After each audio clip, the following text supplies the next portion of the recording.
अस्सलाम वालेकुम, my name is Zubair Anwar. Dear students, आज हम बात करेंगे यूनिट 11 की। The unit name is sound. आज हम बात करने जा रहे हैं कि साउंड वेव्स क्या होती हैं, इनको प्रोड्यूस किस तरह किया जाता है, साउंड वेव्स की नेचर क्या है, साउंड की स्पीड को मालूम किस तरह किया जाता है, और कुछ एक्सपेरिमेंट है जो कि आज हम डिस्कस करेंगे। सबसे पहले देखते हैं कि साउंड वेव्स क्या होती हैं। Sound waves are mechanical longitudinal waves comprising compression and rarefaction. यहाँ पर टर्म यूज़ की गई साउंड आर मैकेनिकल। मैकेनिकल का मतलब है कि साउंड वेव डिपेंड करती हैं मीडियम के ऊपर। जैसे जब हम बोलते हैं तो हमारे दरमियान एक मीडियम मौजूद है, डेट इज़ एयर।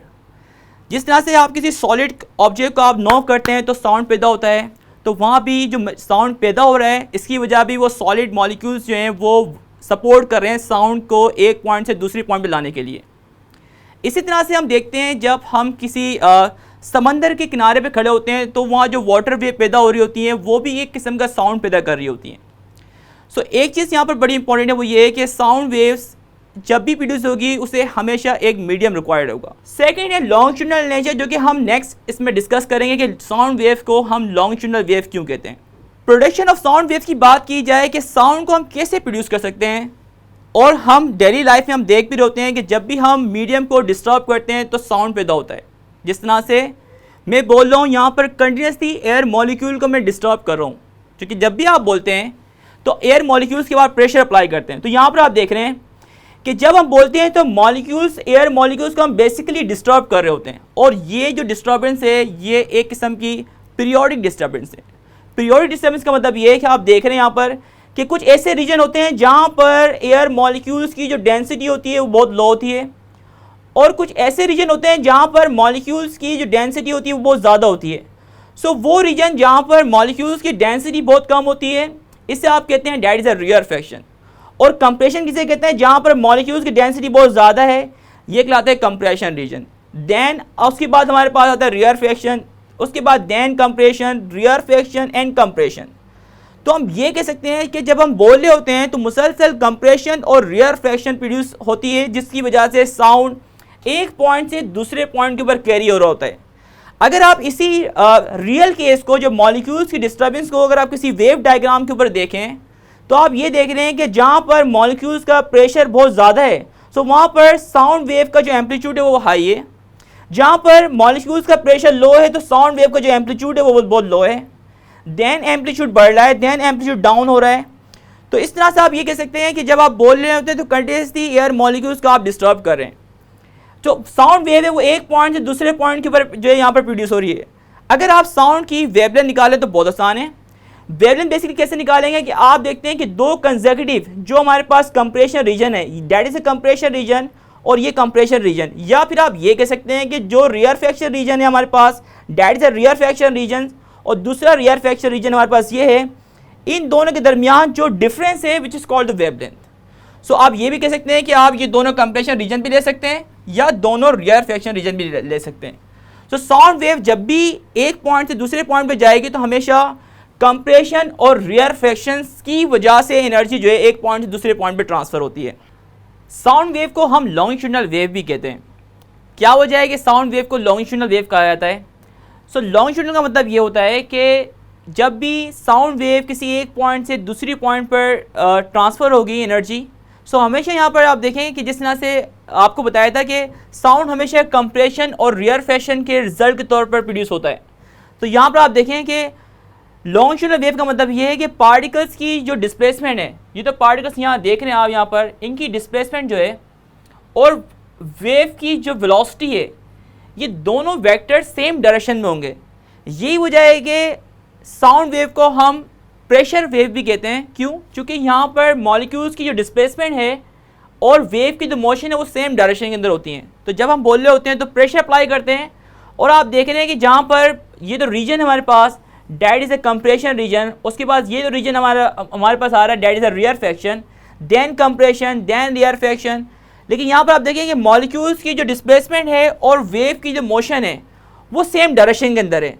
सो जब ऐसी वेव जिसके अंदर मॉलिक्यूल की डिस्प्लेसमेंट और वेव की मोशन या वेलोसिटी की डायरेक्शन सेम हो तो उससे आप कहते हैं लॉन्गिट्यूडनल वेव्स। तो यही वजह है कि साउंड वेव को हम लॉन्गिट्यूडनल वेव भी कहते हैं, क्योंकि इसके अंदर मॉलिक्यूल्स की जो डिस्प्लेसमेंट है वो बिल्कुल पैरेलल होती है वेव की वेलोसिटी से। स्पीड ऑफ साउंड मालूम करने के लिए हम दो मेथड यूज़ करते हैं, एक डायरेक्ट मेथड होता है, दूसरा हमारे पास इनडायरेक्ट मेथड होता है। सबसे पहले एक सिनेरियो को अंडरस्टैंड करते हैं कि हमारे पास एक शख्स है जो कि आप देखें दो मेटल की प्लेट है जिसको वो आपस में बैंग कर रहा है। तो जैसे ही ये क्लैप करेगा इस तरह से, सो आप देखेंगे यहाँ से साउंड जो है जनरेट होगा। दूसरा हमारे पास क्या है कि एक हमारे पास स्टॉप वॉच लगी हुई यहाँ पर, जो कि साउंड जो प्रोड्यूस होगा वो इसको काउंट करेगी। अब यहाँ पर जितनी बार ये क्लैप करेगा, जो साउंड वेव प्रोड्यूस होगी स्टॉप वॉच के ऊपर आप इसे काउंट करेंगे। तो यहाँ पर आप देखें कि नंबर ऑफ साउंड वेव अगर यहाँ से प्रोड्यूस हो रही हैं और इन सब साउंड वेव को आप इनका डिस्टेंस को आप यहाँ पर काउंट कर लें कि कितने डिस्टेंस के अंदर एक साउंड वेव जो है वो एक पॉइंट से दूसरे पॉइंट पे पहुँच रही है, तो आप साउंड की स्पीड निकाल सकते हैं। क्योंकि साउंड की स्पीड निकालने के लिए distance travel by the sound and time taking, के साउंड वेव को किसी एक पॉइंट से किसी दूसरे पॉइंट पे जाने में जो टाइम लग रहा है, अगर आप उसको डिवाइड कर दें उस टाइम से, तो ये साउंड की स्पीड मालूम की जा सकती है। और यहाँ पर आप ये देखें कि साउंड जो यहाँ पर कैरी हो रहा है एक पॉइंट से दूसरे पॉइंट के ऊपर, यहाँ पर जो मीडियम है डेट इज एयर। तो जितनी बार ये शख्स क्लैप करेगा इतनी बार साउंड प्रोड्यूस होगा। और इन सब का अगर हम एवरेज ले लें, क्योंकि नॉर्मली ऐसा होता है कि हमारे पास जो साउंड वेव्स होती है वो डिफरेंट टाइम लेती है एक पॉइंट से दूसरे पॉइंट पर आने के लिए। सो अगर सबका हम एवरेज वैल्यू ले लें तो वो जो एवरेज डिस्टेंस होगा उसको आप टाइम से डिवाइड करें तो आप साउंड की स्पीड को मालूम कर सकते हैं। तो ये जो मेथड है हमारे पास डायरेक्ट, हमारे पास एक सोर्स है जो कि साउंड जनरेट कर रही है, दूसरा आप यहाँ से साउंड को यहाँ पर इसका टाइम नोट कर रहे हैं, डिस्टेंस को टाइम से आप डिवाइड करेंगे तो स्पीड ऑफ साउंड मिल जाएगी। तो ये हमारे पास एक डायरेक्ट मेथड है जिसके थ्रू हम ईजिली साउंड की स्पीड को मालूम कर सकते हैं। स्पीड ऑफ साउंड को मालूम करने के लिए हम सेकंड मेथड यूज़ करते हैं which is name is indirect method. Indirect method means कि हम यहाँ पर जो साउंड को मालूम करने के लिए जो टेक्निक यूज़ करते हैं वो है हमारे पास इको। अब इको क्या होता है? इको बेसिकली क्या होता है कि साउंड किसी सरफेस से टकराने के बाद बाउंस पे हो और उसे आप इनकाउंटर करें। मतलब अगर मैं इस रूम में बोल रहा हूँ तो मुझे अपना साउंड दोबारा सुनाई दे, तो इसे आप कहते हैं इको। इसका मतलब ये है कि अगर साउंड किसी सरफेस से टकराने के बाद दोबारा आप उसे इनकाउंटर कर रहे हैं विच इज़ कॉल्ड इको। तो यहाँ पर आप ये देखें कि हमारे पास एक पर्सन है जो कि क्लैप कर रहा है, इसकी वजह से साउंड पैदा हो रहा है, वो एक सरफेस से टकराने के बाद वो बाउंस बैक हो रहा है। फिर अगर आप देखें कि अगर यहाँ से लेकर यहाँ तक डिस्टेंस हमारे पास लेट्स सपोज डी है, सो अब साउंड जब दोबारा डिस्टेंस कवर करेगा तो हमारे पास जो फॉर्मूले के अंदर चेंज आएगा स्पीड ऑफ साउंड के अंदर, वो क्या है? आप यहाँ पर मल्टीप्लाइंग फैक्टर 2 देख रहे हैं। 2 किस वजह से आता है? चूँकि साउंड डबल डिस्टेंस कवर कर रहा है आपके पास। इसका मतलब है कि डायरेक्ट आप इसको काउंट नहीं कर रहे, बल्कि साउंड जो कि जनरेट हुआ था दोबारा आप इसे इनकाउंटर कर रहे हैं। तो इसे आप कहेंगे यहाँ पर डिस्टेंस ऑफ द वॉल, क्योंकि वॉल के साथ जो डिस्टेंस है divide by time multiplying by 2 इसलिए कर रहे हैं क्योंकि साउंड आप देखें कि अगर ये डिस्टेंस हमारे पास लेट्स सपोज ये डिस्टेंस हमारे पास यहाँ से लेकर यहाँ तक डिस्टेंस है डी, तो साउंड जो वेव्स यहाँ से लेकर डिस्टेंस कवर करेगी डी, दोबारा जो डिस्टेंस कवर करेगी तो ये हो जाएगा आपके पास 2 टाइम द ओरिजिनल डिस्टेंस। तो हमारे पास जो मल्टीप्लाइंग फैक्टर यहाँ पे आप देख रहे हैं वो है 2। तो स्पीड ऑफ साउंड के अंदर इससे पहले जो मेथड यूज़ किया था हमने वो डायरेक्ट मेथड था। ये हमारे पास इनडायरेक्ट मेथड है जो कि हम यूज़ कर रहे हैं, इसमें इको यूज़ कर रहे हैं। और इसमें जस्ट फॉर्मूले में थोड़ा सा चेंज आएगा यहाँ पर कि मल्टीप्लाइंग फैक्टर हमारे पास 2 आता है। इस इनडायरेक्ट मेथड के थ्रू भी हम साउंड की स्पीड को कैलकुलेट करते हैं। सो ये जो मेथड कहलाता है हमारे पास, ये कहलाता है कि हम स्पीड ऑफ साउंड मालूम करते हैं बाय यूजिंग इको। अलेक्टी बेल जार एक्सपेरिमेंट, इस एक्सपेरिमेंट की ख़ास बात यह है कि इस एक्सपेरिमेंट से फर्स्ट टाइम प्रूफ हुआ था कि जो साउंड है बेसिकली वो डिपेंड करता है मीडियम के ऊपर। अगर मीडियम नहीं हो तो speed of sound would be zero, मतलब साउंड वहाँ पर ज़ीरो होगा जहाँ पर मीडियम ना हो। एक्सपेरिमेंट का सेटअप क्या है पहले इसको देखते हैं। यहाँ पर लगी है हमारे पास एक इलेक्ट्रिक बेल, ठीक है, यहाँ देख भी रहे हैं इसमें। और यहाँ पर हमारे पास ये पूरा एक सिस्टम बनाया गया है जो कि एक जार के अंदर इस बेल को रखा गया है। और इस सिस्टम के अंदर हमारे पास जो मीडियम है वो मीडियम है हमारे पास एयर। यहाँ पर लगा हुआ है एक वैक्यूम पंप जिसके थ्रू आप एयर को बाहर निकाल सकते हैं इस जार से।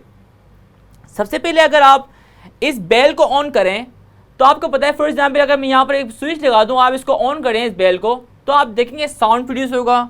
साउंड इस ग्लास के जार से बाहर फॉर एग्जाम्पल एक शख्स है जो कि साउंड को इनकाउंटर कर रहा है, जैसे ही बेल ऑन होगी तो साउंड यहाँ पर ये शख्स साउंड को सुन सकता है कि बेल जो है यहाँ पर ऑन है। अब आप क्या करें यहाँ पर कि ग्रेजुअली इस वैक्यूम पंप के थ्रू एयर को यहाँ से बाहर निकाल दें। जैसे ही आप एयर को ग्रेजुअली बाहर निकालेंगे, जो फ्रीक्वेंसी ऑफ साउंड की पहले आ रही थी यहाँ पर, वो फ्रीक्वेंसी डिक्रीज होगी।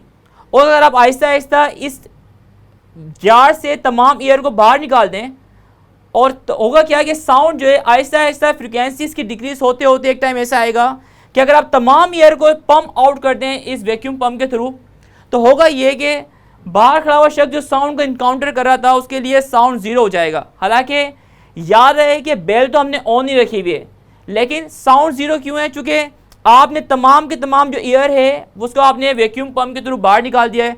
अब यहाँ पर जो मीडियम है वो मीडियम नहीं बल्कि आपने कंडीशन क्रिएट की है वो है हमारे पास वैक्यूम। सो वैक्यूम के अंदर साउंड जो है वो ज़ीरो होता है। So electric bell jar experiment से ये बात प्रूफ की गई थी कि साउंड जो बेसिकली साउंड वेव्स है वो डिपेंड करती है मीडियम के ऊपर। जब तक मीडियम नहीं होगा साउंड वहाँ पर प्रोड्यूस नहीं हो सकता। तो ये फर्स्ट एक्सपेरिमेंट था जिससे एक्सपेरिमेंटली बात प्रूफ की गई थी कि साउंड की जो फ्रिक्वेंसी है वो डिपेंड करती है मीडियम के ऊपर। ना सिर्फ फ्रिक्वेंसी बल्कि साउंड की तमाम जो प्रॉपर्टीज़ हैं वो डिपेंड करती हैं उस मीडियम के ऊपर जिसके अंदर ये कैरी होता है। इस तरह से सॉलिड के अंदर साउंड डिफरेंट होगा, लिक्विड के अंदर साउंड डिफरेंट होगा, गैसेस के अंदर साउंड डिफरेंट होगा, चूँकि तीनों मीडियम की जो प्रॉपर्टीज़ हैं वो डिफरेंट होती हैं। सबसे ज़्यादा साउंड जो होता है हमारे पास वो होता है सॉलिड के अंदर। Speed of sound is maximum in solid. Then हमारे पास होता है लिक्विड, देन हमारे पास होता है एयर। सो हमारे पास सबसे ज़्यादा जो साउंड की स्पीड होती है वो हमें मिलती है किसी सॉलिड मटेरियल्स के अंदर, दैन लिक्विड के अंदर, और सबसे जो लीस्ट साउंड होता है वो हमारे पास एयर के अंदर होता है। और साउंड की तमाम जो क्वालिटीज़ हैं वो डिपेंड करती हैं उस मीडियम के ऊपर जिसके अंदर ये कैरी होता है। अगर साउंड सॉलिड के अंदर होगा तो डिपेंड करेगा सॉलिड की प्रॉपर्टीज़ के ऊपर। अगर साउंड लिक्विड के अंदर है तो लिक्विड की प्रॉपर्टी से डिपेंड करेगा। अगर ये साउंड एयर के अंदर है तो एयर की प्रॉपर्टी से डिपेंड करेगा।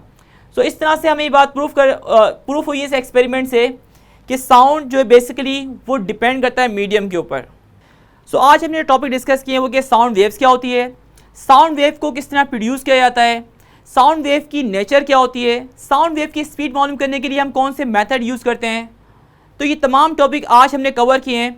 आई होप कि तमाम चीज़ें आपको क्लियर हुई होंगी। नेक्स्ट वीडियो के अंदर हम नेक्स्ट टॉपिक के साथ आएंगे। Thank you so much. अल्लाह हाफिज़।